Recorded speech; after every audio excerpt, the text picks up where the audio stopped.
My name is Craig Ritchie and I'm Professor of Psychiatry of Aging at the University of Edinburgh. And I'm also the Director of Brain Health Scotland, as well as being Chair of the Scottish Dementia Research Consortium. My background has been working both as a clinician, as a psychiatrist, people with Alzheimer's disease and other forms of neurodegenerative disease for, gosh, the last 20, 25 years.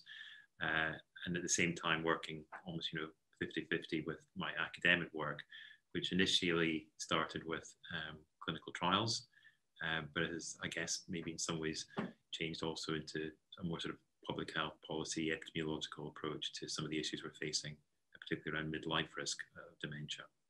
I think what was critical is what we're now achieving, and that's honesty within the sports, within the academic community, and within the clinical community. I mean, if you look down those Lancet Commission report, 12 risk factors. Head injury or brain injury is one of the risk factors, but there's 11 things beyond that which we can do, and many of those things are improved by participation in sport, including things like social isolation and mood and cardiovascular health, etc. So let's not throw the baby out with the bathwater. What we have to do is ensure that either during the game itself, you minimize the number of impacts. And we know that particularly in rugby, there are there are plans to look at the game and the way the game is played to be able to do that, the way it's refereed, the rules of the game, etc. There's concussion guidelines to ensure that if somebody does have a head injury, they're managed effectively in that moment.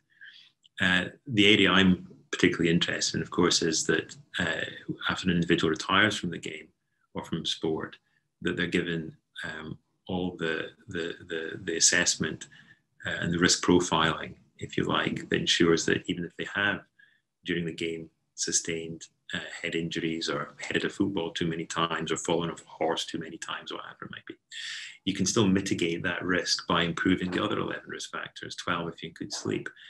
And you can detect disease early, and in the future, who's to say that we won't have anti-tau or anti-amyloid therapies that will reduce the risk even further.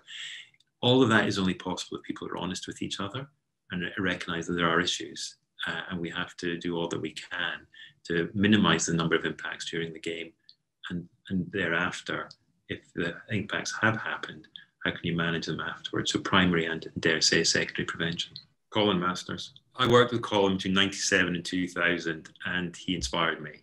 And not just the breadth of his knowledge, but the way he went about his work. And yeah, I wouldn't be here today if it hadn't been for Colin's support and mentorship.